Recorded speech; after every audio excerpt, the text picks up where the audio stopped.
Muy bien. Empezamos entonces el repaso de nuestro tema que viene a ser la sumilla, el proyecto final del curso y además las antenas microstrip. Voy a compartir la pantalla. Empezamos.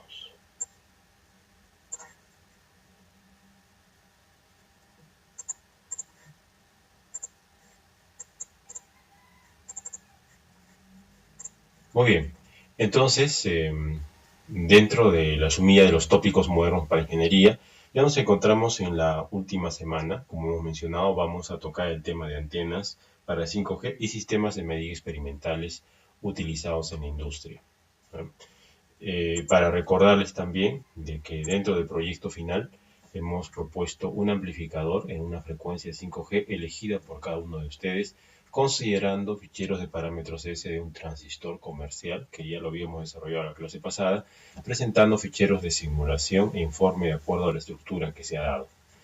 Y bueno, se había indicado de que en esta ocasión se va a proponer el uso del sistema APA. El sistema APA es un sistema que permite referenciar de una manera interesante, puesto que dentro de paréntesis nosotros colocamos el nombre del autor, el año y la página. Y triple es solamente un corchete con un número y hay que ir al final para revisarlo. En cambio, este es más adecuado desde el punto de vista del revisor. Muy bien. Entonces vamos a recordar de que son 5 integrantes. Por afinidad, ustedes mismos ya pueden empezar a formar su grupo y empezar a trabajar, ¿no? Aquí se les da pautas para que todos podamos hacer un buen trabajo. Referente al tema de antenas para 5G, vamos a recordar de que la frecuencia 5G es una frecuencia elevada y hemos mencionado también en la primera clase que debido a la practicidad se necesitan antenas de pequeño tamaño, que ocupen poco espacio y que cumplan con los requerimientos técnicos de 5G. Una de estas tecnologías es la tecnología microstrip, también denominada microcinta.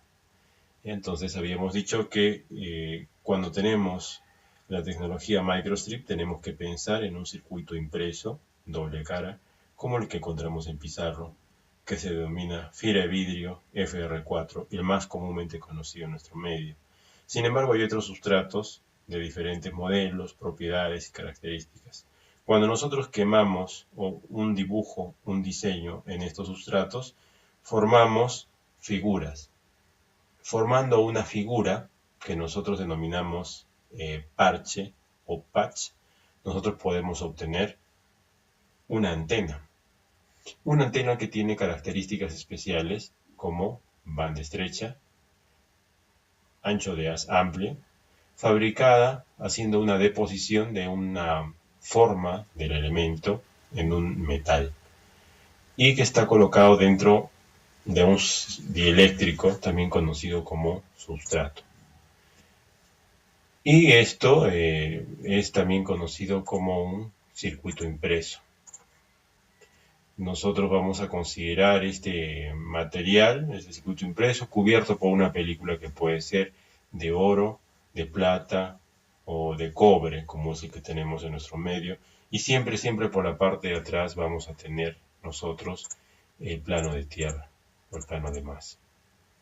Y la estructura de una antena microstrip es básicamente la que vemos en la pantalla, en términos más sencillo, un rectángulo que tiene una línea de alimentación y dos dimensiones que viene a ser el largo y el ancho. Tenemos una parte que se denomina feed line o alimentador, que es por donde entra la señal, pero la antena en realidad es el cuadrilátero formado por las dimensiones L y W, donde siempre recordemos W va perpendicular al sentido de ingreso de la corriente y L paralelo a ella. Si lo vemos desde un plano superior, podemos apreciar tres partes. El parche en sí mismo, de forma cuadrada o rectangular, en general un cuadrilátero, aunque también puede ser circular. Por otro lado vemos un transformador del cuarto de onda en el medio y finalmente una línea que se denomina feed line de 50 ohms.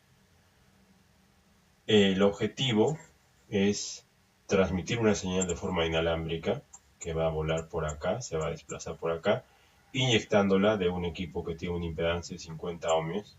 El equipo estaría aquí, pero cuando hay que hacer una interfaz entre el equipo y todo la antena, que estaría quemada en una placa de este tipo, por ejemplo, es necesario quemar una pequeña línea que tenga la misma impedancia que el equipo, y esa es la línea de alimentación de 50 ohmios.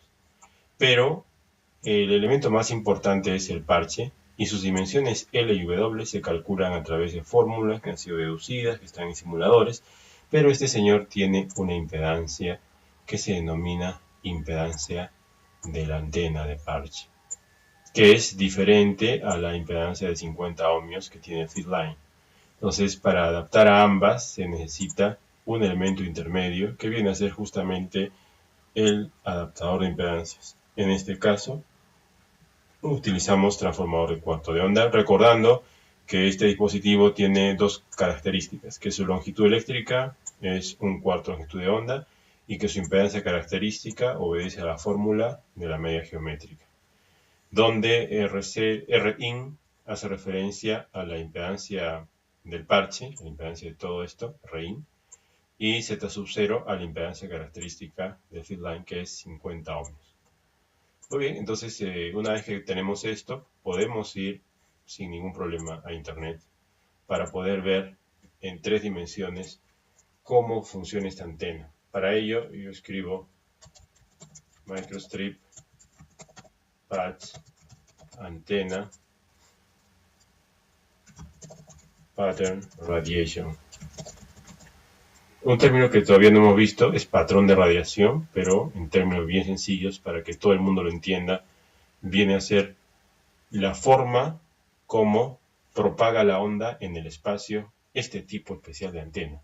Cómo este tipo especial de antena propaga esa energía. Vamos a buscar una representación en 3 dimensiones que nos permita ver cómo es que esta antena lo propaga. Y le doy clic aquí a esta imagen. Esta viene a ser. Entonces, tenemos que la antena impresa básicamente propaga la energía de esta forma. Es una forma esférica hacia arriba del plano. Entonces, cuando he dibujado esas líneas que hacen referencia a cómo transmite la señal, en 3 dimensiones vendría a ser esto, ¿no? Evidentemente no es reducido, sino en realidad es amplio, es como una fuente de luz, entre comillas, que tiene más intensidad mientras más cerca estamos a la antena y menos intensidad cuanto más nos alejemos de ella. ¿Sí? Entonces, en realidad no es exactamente una esfera, es una esfera un tanto plana, más podemos ver, me parece, en estas primeras figuras, aquí, una esfera un tanto plana. Y vamos a señalarla con esta flecha de acá, más o menos parecida a esta, una esfera, ¿no?, levantada hacia arriba, un poco aplanada en el plano de la antena y potencialmente puede tener lóbulos de radiación secundarios, ¿ya?, dependiendo del diseño de esta antena. ¿Bien? Entonces, así va a irradiar esta antena. Como pueden ver, no es directiva, ¿no? Cuando uno dice antena directiva, uno tiene que recordar un término que lo vamos a, una figura, mejor dicho, que la vamos a mostrar ahora,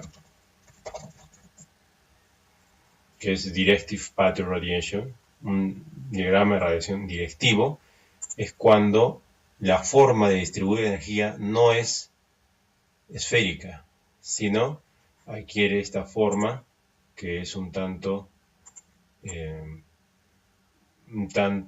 alargada, dándole prioridad a una dirección del espacio. Esta es una antena directiva, ¿no? Y tiene en la parte inferior el lóbulo secundario. Entonces, otro tipo de antena que lo que hace es como juntar la energía para irradiarla de forma más preferente en una dirección del espacio, a diferencia de la antena omnidireccional, que lo que hace es enviarla de igual forma en todas las direcciones del espacio, como la que hemos visto en forma circular, ¿ya? Muy bien, entonces borramos esta información de aquí y regresamos a nuestra diapositiva. Entonces las ventajas de esta antena, así de esta celda unitaria, porque es una celda unitaria, es de que como se imprime en un sustrato, ocupa poco espacio, puede cubrir la superficie de un vehículo o aeronave y puede incluso formar parte de los dispositivos celulares. Entonces, dentro de dispositivos celulares uno puede encontrar una antena de este tipo incorporada. Por ejemplo, podemos colocar aquí mobile phone, antena array. Vamos a ver. Ok. Yo creo que aquí uno puede ver en esta fotografía alguna de las partes, ¿no? Y pueden ver, por ejemplo, aquí vamos a colocar con flechas estos efectos, ¿no? Este que dice 5G Array Placeholder, bueno, este es un arreglo de antena 5G. Aquí dice Spacer for Antenas, aquí se deja un espacio para las antenas que deben tener esa forma, ¿no? Una forma reducida, cuadrada, en circuito impreso. Entonces eso es lo que se puede encontrar en un dispositivo celular. Y de hecho es una de las aplicaciones de este tipo de antena que estamos estudiando, es para dispositivo celular, pero no solamente para dispositivo celular, sino también puede ser para estaciones base pequeñas, ¿no? Cuando los hagamos trabajar en conjunto, vale decir, formando arreglos o arreglos de antena. Muy bien. Ok, vamos a continuar entonces con nuestra explicación, ¿no? Hay unos números, unas propiedades que se llaman como ganancia directiva, que para el caso esta antena está entre 6 y 9 dBi, dBi son las unidades de ganancia, y por lo contrario tiene otras desventajas, un ancho de banda estrecho, que quiere decir que uno puede transmitir una señal a una frecuencia portadora, pero no puede introducir información de ancho de banda muy elevado. O sea, en una frecuencia puntual se comportan bien, pero en varias frecuencias no se comportan como uno debería esperar. Sin embargo, para mejorar eso hay ciertas técnicas. Luego también hay otras propiedades que tiene poca eficiencia y poca potencia. Entonces, cuando hablamos de poca potencia, significa de que las podemos utilizar para lo que se mencionó antes, ¿no? Para dispositivos celulares, porque ellos trabajan con pocas potencias. Pero si queremos hacer una aplicación de radares, por ejemplo, para detectar aviones, entonces la cantidad de energía que se debe irradiar por las antenas es muy elevada y probablemente el sustrato mismo no lo va a soportar. Entonces en ese caso hay que cambiar de tecnología, ya no solo en circuito impreso, sino en tecnología más robusta como guías de onda, ¿ya? Que son básicamente prismas de metal, ¿no? Que permiten transmitir las ondas de más potencia y a más frecuencia. Muy bien, entonces ya hemos mencionado un poco los pros, los cons, en resumen la ganancia alrededor de 6 dBi, que es lo que nos interesa, y el sistema de medida para caracterizarlo, en este caso denominado cámara anecoica. Vamos a colocar aquí el símbolo de la cámara anecoica, que básicamente viene a ser un espacio, ¿no? En el que se coloca la antena que tenemos aquí en este cuadrado, colocamos la antena, pero esta cámara anecoica tiene dos propiedades. Una, que la parte externa que está aquí, viene blindada. Está blindada con un material especial que hace imposible que la señal que provenga de otras fuentes, de otro Wi-Fi, de teléfonos celulares, de la radio, de la televisión, incluso los armónicos, puedan interferir. Todo eso está aislado a través del efecto Faraday. Pero por otro lado, esta cámara tiene en la parte interna, como pueden ver, una estructura en forma piramidal, puntiaguda, que rodea básicamente todas las caras de la cámara, y eso sirve para evitar las reflexiones posibles que puedan haber. Lo que pasa es que si uno hace medidas o hace pruebas de la antena y lo pone en un laboratorio, cuando la antena esté transmitiendo y yo quiera medir a una distancia dada cuánto ha transmitido, no va a llegar únicamente la señal de la antena, sino van a llegar señales que se reflejan al techo y luego bajan por acá, señales que reflejan a la pared y luego vienen por acá, al suelo y luego vienen por acá. Entonces, como nosotros no queremos medir las reflejadas, solamente queremos medir lo que la antena en condiciones ideales nos da, entonces lo que se hace es poner este material en todas las direcciones, de manera que si hay reflexión, esta no baja acá, sino que se absorbe. Se absorbe, se absorbe, se absorbe, todo se absorbe y solamente medimos una señal que es la que nos interesa, que sale de la antena. ¿Okay? Entonces, esto viene a ser una explicación bastante resumida de la cámara anecoica, que nos sirve para medir con precisión una antena, aunque también hay otras técnicas que nos permiten medir el comportamiento de la antena. Tanto la antena como los amplificadores que se hacen en circuito impreso deben contemplar dos variables. Una es la constante eléctrica, que es la razón o proporción de dos cantidades, ¿no? Una es la energía eléctrica almacenada con respecto a un campo eléctrico que se impone sobre el sustrato en este caso. Entonces, esa es una consideración teórica, por decirlo así. Mira, ¿ok? Y de esa consideración teórica, nosotros tenemos otros parámetros más, como por ejemplo la tangente de pérdidas. ¿Ya? La tangente de pérdidas nos va a decir cuánto es lo que se va a disipar por efecto Joule. Un segundo, por favor.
Oh, perdón, ya resolví el problema técnico. Entonces, continuando, son dos variables, la permitividad y la tangente de pérdidas, básicamente que dependen o que salen del sustrato que se va a utilizar para realizar las antenas. Y en base a eso, y la frecuencia evidentemente, uno puede calcular dos parámetros.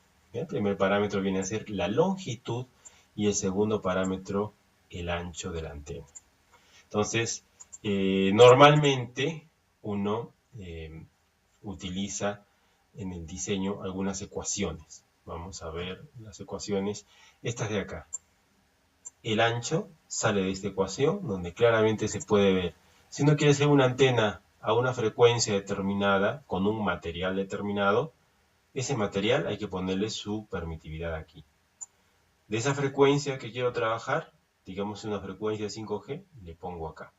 Desarrollo toda esta ecuación, donde C es la velocidad de la luz, y obtengo la dimensión W. O sea, de ese cuadradito ya obtengo yo, si esta es la entrada, ¿no? Ya obtengo yo esa dimensión W, ¿no? Entonces esta ya la tengo. Y H, ¿de dónde sale?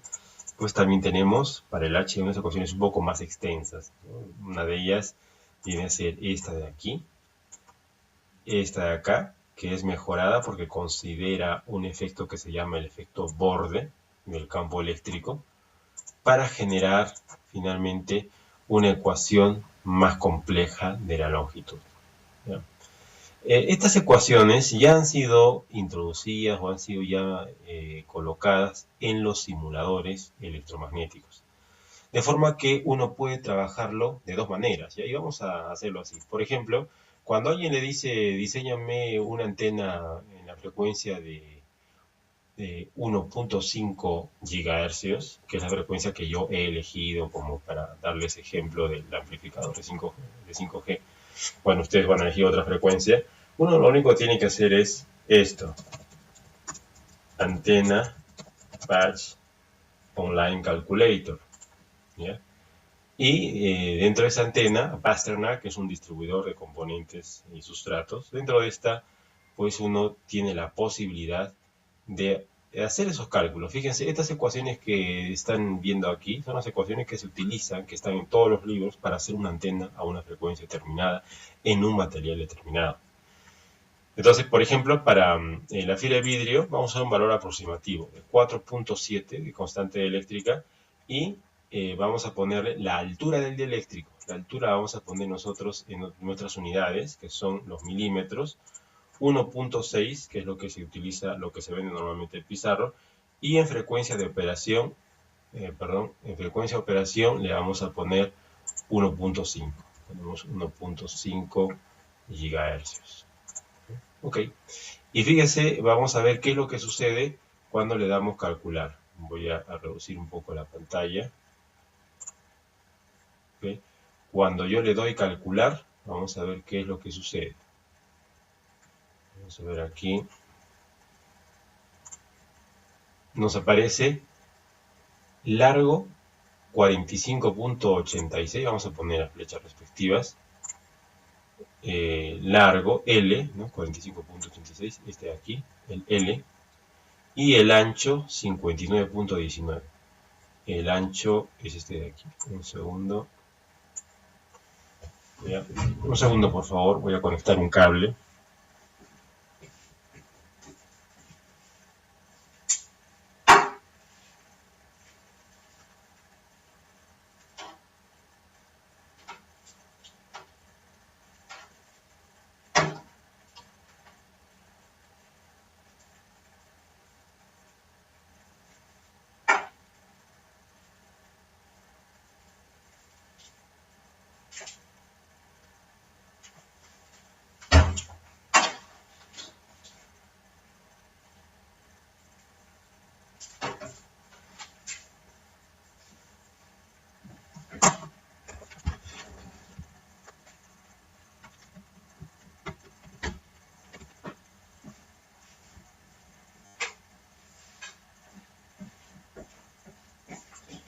Espero que mejore la conexión a internet con esto. Ojalá que mejore la conectividad y que se escuche con claridad. ¿Ya? Muy bien. Entonces, cuando nos dicen diseña un patch, o sea, una antena patch, una sola unidad, que transmita a 1.5 gigas, utilizando fibra de vidrio, no tengo que hacer uso de simuladores costosos. Simplemente utilizar en internet un calculador y con estas dimensiones, pues quemar esta estructura, este cuadradito en un sustrato y ya con toda seguridad esto va a irradiar en esa frecuencia de 1.5 gigas. ¿Ya? Había olvidado, perdón, me centré mucho en el cálculo numérico, una pregunta que se había escrito en el chat, que es referente al material con el que se hace el tema de la cámara anecoica. Entonces, el material absorbente se hace con una espuma. Es un material que se parece a una esponja y se denomina espuma de poliuretano. Lo voy a colocar en el chat. Vamos a ver el chat aquí. Espuma de poliuretano.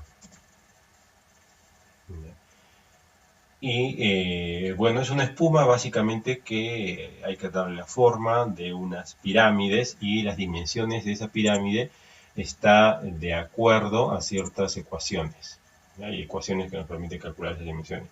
Ahora, hay dos formas de implementar la cámara anecoica. Uno puede contactar con los proveedores, o sea, fabricantes. Hay gente que fabrica la cámara anecoica y vende no solamente la cámara, sino los equipos que hay que poner dentro de ella para medir las antenas.